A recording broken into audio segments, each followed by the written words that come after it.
എടുത്തിരിക്കുന്നത് 2 table spoon instant coffee powder ആണ് കേട്ടോ. ഇത് instant coffee powder 2 table spoon. പിന്നെ അതുപോലെ തന്നെ 2 ടേബിൾ സ്പൂൺ പഞ്ചസാര എടുത്തിട്ടുണ്ട്. പിന്നെ നല്ല തിളച്ച വെള്ളം, ഹോട്ട് വാട്ടർ, അത് 2 ടേബിൾ സ്പൂൺ.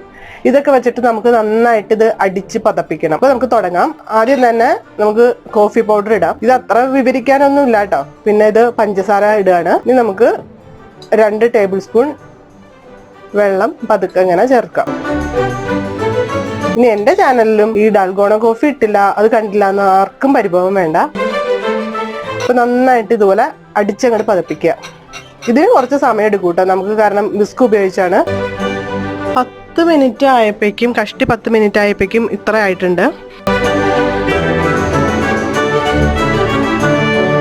ഇളക്കി ഇളക്കി ഇങ്ങനത്തെ ഒരു പരുവായിട്ടുണ്ട്. ഇത്രയും മതി. അപ്പൊ നമുക്ക് ഇനി കോഫി റെഡിയാക്കാം. അതിനായിട്ട് ഞാൻ ഇവിടെ തണുപ്പിച്ച പാലാണ്. നമുക്ക് ഏത് പാല് വേണമെങ്കിലും എടുക്കാം കേട്ടോ. ഒന്നില്ലെങ്കിൽ പാലില് ഐസ് ഇടാം, അല്ലെങ്കിൽ ചൂട് പാല് എടുത്തിട്ട് അതൊന്ന് നോർമൽ ടെമ്പറേച്ചർ ആയിട്ട് എടുക്കാം. അങ്ങനെ ഇപ്പൊ പാല് നമ്മുടെ ഇഷ്ടം അനുസരിച്ച്, ഇപ്പൊ തൊണ്ടയ്ക്ക് അസുഖമുള്ളവർക്ക് തണുത്ത പാല് തന്നെ ഉപയോഗിക്കണമെന്നില്ല. ഇവിടെ തിളപ്പിച്ചിട്ട് തണുപ്പിച്ച പാലാണ്. അപ്പൊ നമുക്ക് ആ രുചി കറക്റ്റ് അറിയാൻ വേണ്ടിയിട്ട് അങ്ങനെയാണ് ചെയ്തിരിക്കുന്നത്. നമുക്കിത് ഗ്ലാസിന്റെ ഒരു 1/4 ഭാഗത്തോളം പാലെടുക്കാം. നമുക്ക് ഇതുപോലെ ഇളക്കി വെച്ചിരിക്കുന്ന ആ കോഫിയുടെ എടുത്ത് നമുക്ക് പതുക്കെ ഇങ്ങനെ പാലായിട്ട് മിക്സ് ചെയ്യിപ്പിക്കാം. മിക്സ് ചെയ്യിപ്പിക്കണ്ട കേട്ടോ, ജസ്റ്റ് അതിന്റെ പുറത്ത് ഇങ്ങനെ ഇട്ടാൽ മതി.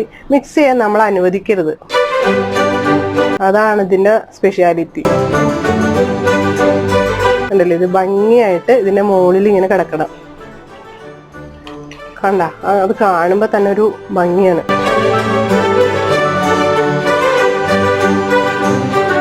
ഇത് ഭംഗിയാണല്ലേ, ഡാൽഗോണ എന്നൊക്കെ പറയുമ്പോ എനിക്കൊരു സ്ത്രീയുടെ ഒരു നെയിമാണ് വരുന്നത് തോന്നുന്നത്. അതുപോലെ ബ്യൂട്ടിഫുൾ ആയിട്ട് നമ്മൾ ഇങ്ങനെ അലങ്കരിക്കണം.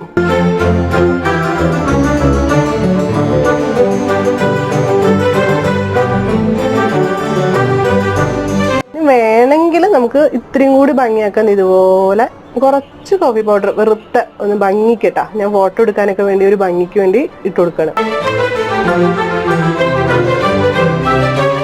വാവ്, നമ്മുടെ ഡാൽഗോണ കോഫി അങ്ങനെ എന്റെ ചാനലിലും റെഡി ആയി കഴിഞ്ഞു. സൂപ്പർ അല്ലേ?